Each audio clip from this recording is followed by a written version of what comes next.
নানু বাড়ি মানেই যেন শৈশবের সবচেয়ে রঙিন জায়গা। ছোটবেলায় যে বাড়িটা ছিল, হাসি, দুষ্টুমি আর আদরের রাত, সময়ের সাথে সাথে সেটা আর আগের মতো থাকে না। কিন্তু জানো, নানু বাড়ির আসল সৌন্দর্যটা টিকে থাকে ঠিক ততদিন পর্যন্ত যতদিন সেখানে আছেন আমার প্রিয় নানা নানি।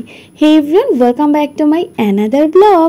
আমার এই ভিডিওটা প্রায় 2-3 বছর আগে করা, তো অনেকদিন পর আপনাদের সাথে শেয়ার করছি। সেই দিন হচ্ছে আমরা যাচ্ছিলাম আমাদের নানু বাড়িতে। আমাদের বাসা থেকে নানু বাসাটা খুব বেশি দূরে নয়, কিন্তু আমরা সেখানে যাওয়ার জন্য অটো করে যাব, তাই বাসা থেকে বের হয়ে হেঁটে যাচ্ছিলাম মেইন রাস্তায়, যেখানে গিয়ে আমরা অটোতে উঠবো। বাসা থেকে একটু সামনের দিকে হেঁটে তারপর মেইন রাস্তায় যেতে হয়, তাই বাসা থেকে বের হয়ে হাঁটা শুরু করলাম মেইন রাস্তায় যাওয়ার জন্য। এইদিকে আমার বাপজানটা আমাদের আগে আগে দৌড়ে চলে যাচ্ছে রাস্তায়। রাস্তায় যাওয়ার পর আমরা কোনোভাবেই অটো খুঁজে পাচ্ছিলাম না, অনেক সময় পর্যন্ত আমাদেরকে দাঁড়িয়ে থাকতে হয়েছিল।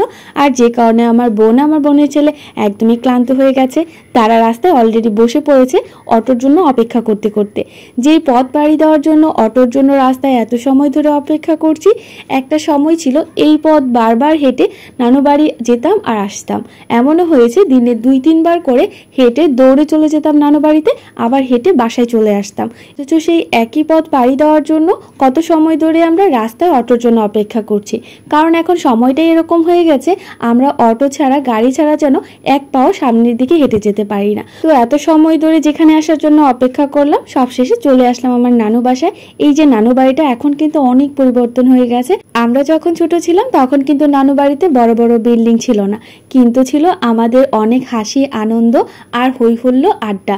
স্কুল বন্ধ হলে কবে আসবো নানু বাড়িতে, প্রতি সপ্তাহে বৃহস্পতিবার কবে আসবে, আর কবে আমাদের বার্ষিক পরীক্ষা শেষ হয়ে আমরা গ্রীষ্মকালীন ছুটি পাবো, আর তখন দৌড়ে নানু বাসায় চলে যাব। নানু বাসায় অনেক দিন ধরে বেড়াবো আর কাজিনরা মিলে আড্ডা দেব। এখন কিন্তু আমরা বছরের পর বছর পার হয়ে গেল, সবাই আর একসাথে হতে পারি না, আর নানু বাড়িও আমাদের যাওয়া হয় না। কারণ একটা সময়ের পর আমরা যখন বড় হয়ে যাই, সবাই সবার কর্মজীবন নিয়ে ব্যস্ত হয়ে পড়ি, কেউ সংসার নিয়ে, কেউ কারো কাজ নিয়ে। তাই এখন আর আমরা একসাথে হই না, আর নানু বাড়িতেও কোনো হই হুল্লো, দুষ্টুমি, আড্ডা কোনোটাই নেই। তবে মাঝে মাঝে বাবার বাড়িতে গেলে নানু বাসায় একটু ঘুরে আসা হয়, যেহেতু বাবার বাড়ি থেকে নানু বাসাটা একটু কাছে। তারপরও 2-3 বছর আগে যতটা যাওয়া হতো, এখন আর তত বেশি যাওয়া হয় না, খুব বেশি প্রয়োজন না হলে। এইদিকে আমার বাপজান পেয়ারা গাছ থেকে পেয়ারা পাড়ছে।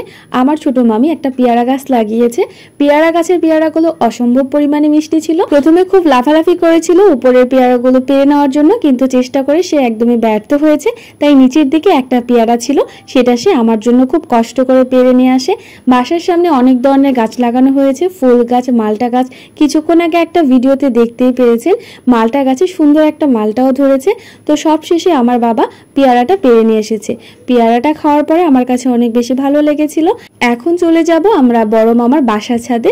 বাসার ছাদে যাওয়ার পরে একটু ঘোরাঘুরি করি, আর আমার বাপজান বলে তাকে একটু ভিডিও করে দিতে আর ছবি তুলে দিতে। সে এমন এমন পোজ নিয়ে বসছে, সে ভাবছে আমি তার ছবি তুলছি, কিন্তু না, একদমই না, আমি তার একটু ভিডিও করছিলাম আর সে দুষ্টুমি করছিল। তো এইভাবেই করেই কিন্তু সময়গুলো পার হয়ে গেল।